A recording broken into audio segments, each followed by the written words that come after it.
At kain tayo pa ulit ng manok, walang bago.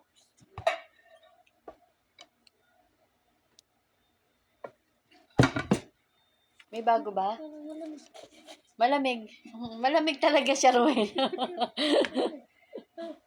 Meron na. Malamig talaga siya, Rowena. Huwag kang mag-alala. Malamig siya. Okay na. Okay. Kain tayo. Nakalimutan ko pa kumain maghapon. Ay, hindi ako saan ka nito. So, yung maghapon, nakalimutan ko na kumain. Ito na pala kain ko simula kanina hanggang gabi.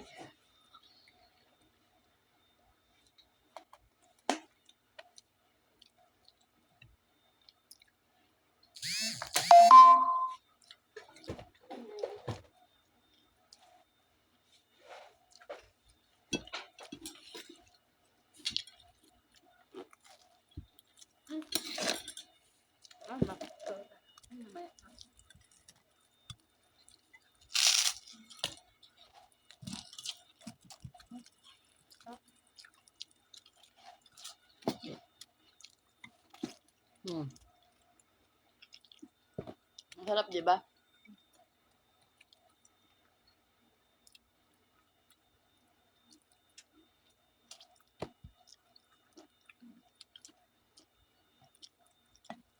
Rowena kasi hindi pinaalala, hindi pa pala ako kumakain.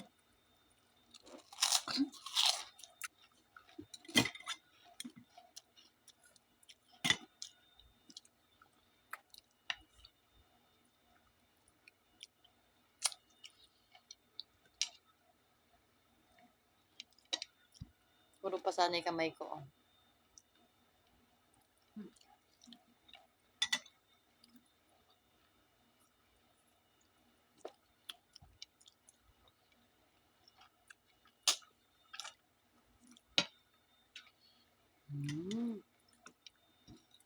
Sarap kain ni Rowena.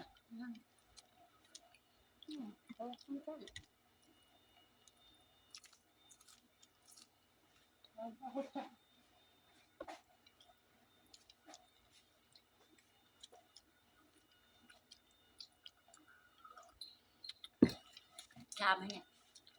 Siya tsaka kainin. Parang gustong kape.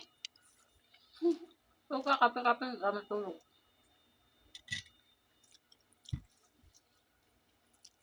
Ay, yan. Ano pa? Yung pinapapak namin tuwing Huwebes. Nilahan yun. Ayaw ko. Pis-pis.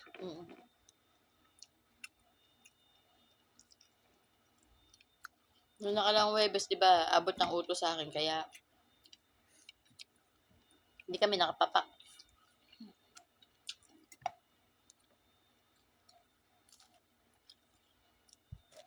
Hindi pa pala ubi si Kalbo.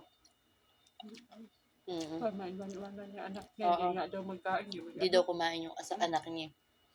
May problema din Oo. talaga. Kasi daw, lagi daw sinasabi, siya ang best friend ko, siya ang everything ko, siya ang asawa ko, siya ang lahat. Parang di kinakaya kaya hindi maiwanan. Sabi niyang ganun, sabi daw ganun. Hindi daw kumakain. Sobrang bait daw kasi nung lalaki. Wala. Kaya pumunta din pinisita din ni Mata lalaki. Nagsama sila si Mata. Hmm? Mata babae siya kasi Mata lalaki. Nagsama. Nag-flight. Tapos yung pumunta dito, palis yun si Mata, di ba? Sabi niya noon na sa ano mo, akin na yung passport mo sa ano ako maghawak. Very good time. Pamagang flight nila.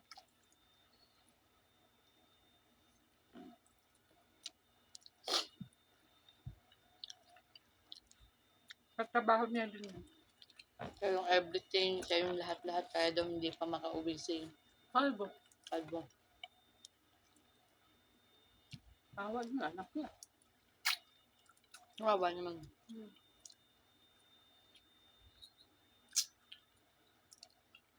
Kasi sobrang bait daw ng lalaki. Di pa siya makamove yung anak niya. Mm-mm. May anak pa sila. Maliit.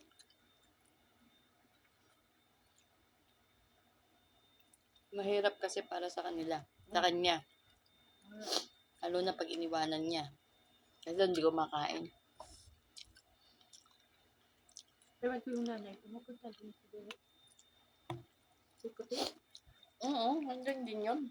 Eh, siyempre anak niya, di. Mm-mm. Naasikaso din niya yun.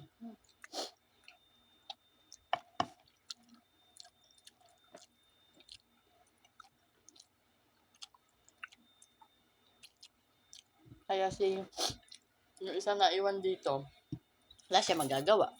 Pero, importante yung anak niya. Mm-mm. Nakatay pa.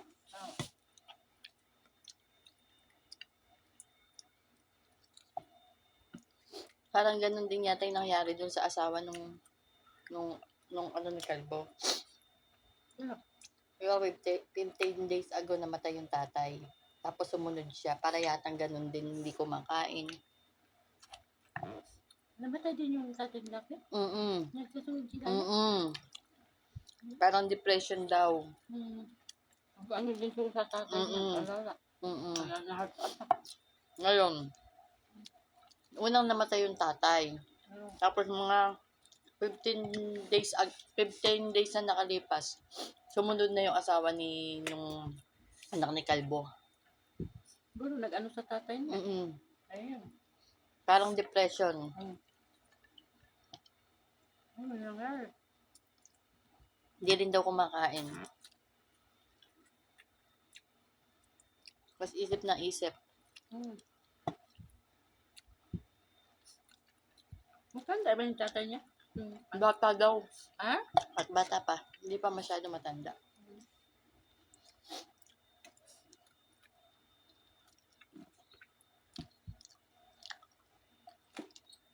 Parang gano'n yung nangyari. Ano, may sakit ba yun? Wala. Yung anak, tatay niya? Parang may sakit yata. Pero yung asawa Sabi ni... ko, wala. Heart attack din, sabi mo ba? Ni ano, wala daw.